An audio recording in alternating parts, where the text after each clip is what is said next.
Roland Martin, are you in Washington, D.C. this morning? Lee back in Washington, D.C. Been a crazy traveling for the last 2 weeks. The Bloomington NAACP of Illinois Chom celebrated their 100th anniversary on Friday, and I was a keynote speaker, so shout out to them. In Bloomington, Normal, and also St. Jude Celebration of Hope had their annual event on Saturday for all the radio stations involved in Celebration of Hope. So I appreciate seeing the folks in Memphis. And looking forward to being in Indianapolis tomorrow, State of Black America. I'll be moderating Susan Taylor, Michael Eric Dyson, Reverend Al Sharpton tomorrow in Indianapolis. I'm in Indianapolis on Saturday. All right. Well, Saturday I'll be in L.A. for Taste of Soul for Los Angeles Sentinel. So, yeah, on the road.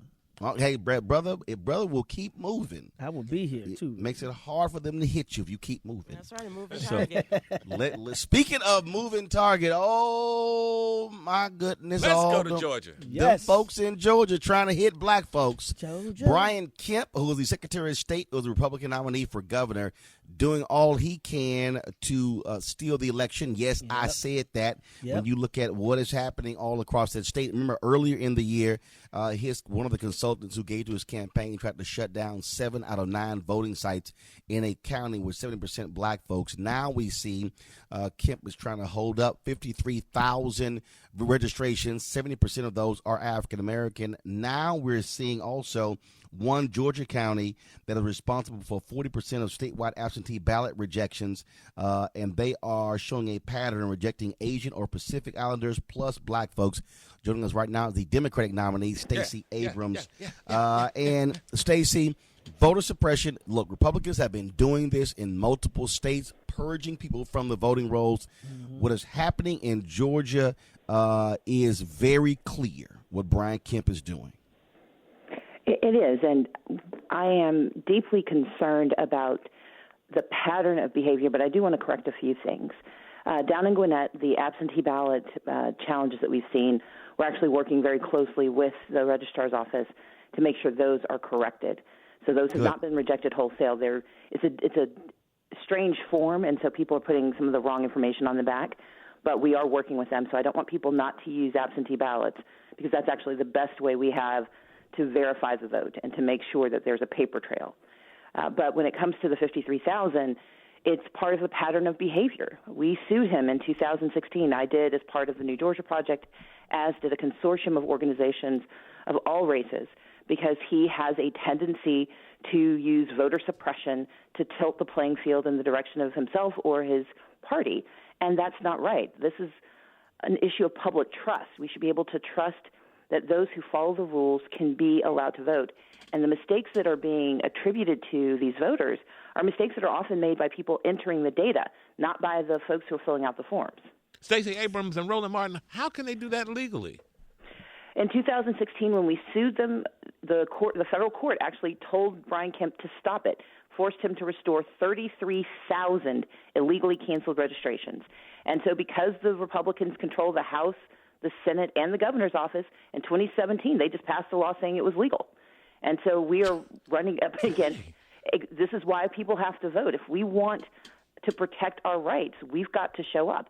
Now, the 53,000 can go to the polls. They can try to vote. But the problem is, number one, people are scared because they don't understand why they're pending, and they may not do all of the research. But number two, you're depending on 159 different counties to assess the substantial compliance of a person's driver's license with whatever mistake was made in data entry.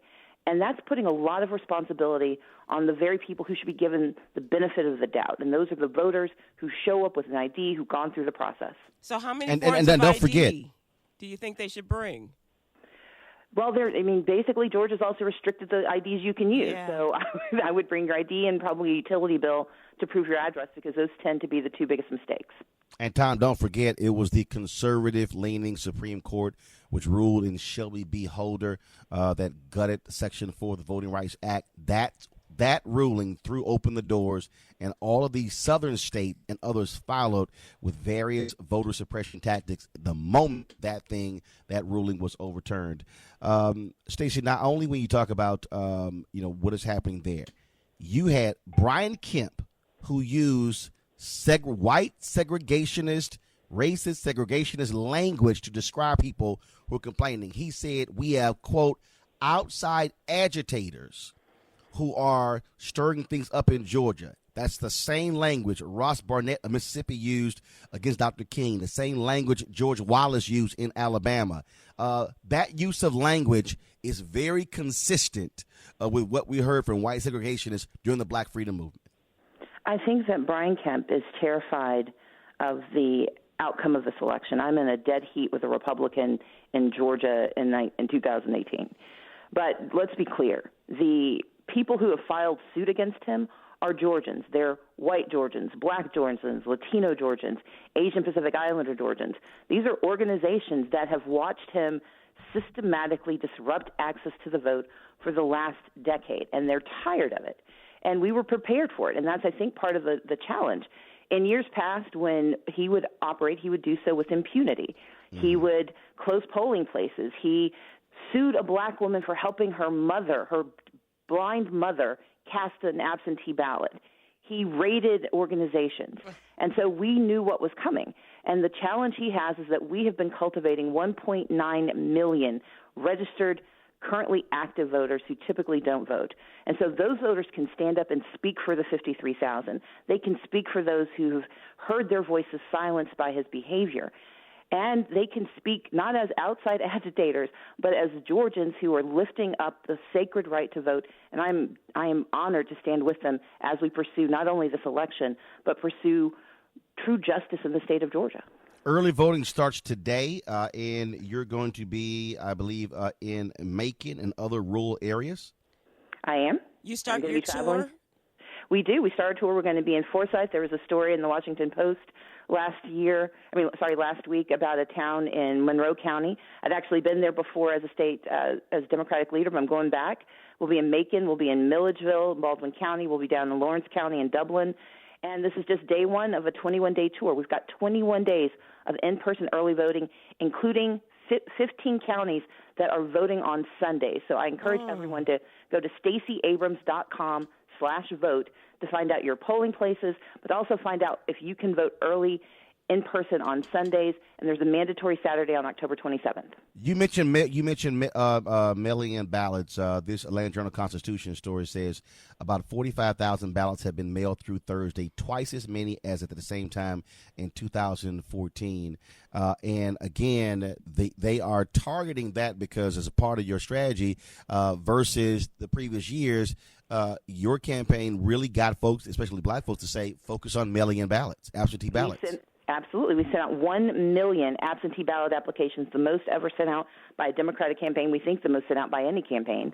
And we've been following that with phone calls, door knocks.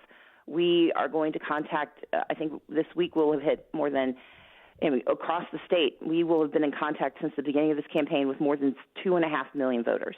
We are not taking this election for granted. We can win. This is not a matter of miles. This is a contest of inches, and we need folks to show up. And this is, of course, so we remember the case in Virginia where an election was won by a coin flip. Every vote absolutely matters in this election. Leaving no vote unturned. That's right. Stacey Abrams, we certainly appreciate it. Thanks so much. Tell all the folks in Georgia hello as you hit the road. Go vote. Safe travels. Thank you so much. Good luck. Yeah. Thank you. And he is trying to take this thing, Tom, Brian Kemp. Yeah, he is. Yeah. Outside agitators. We know what that language is. Outside agitators. Remember?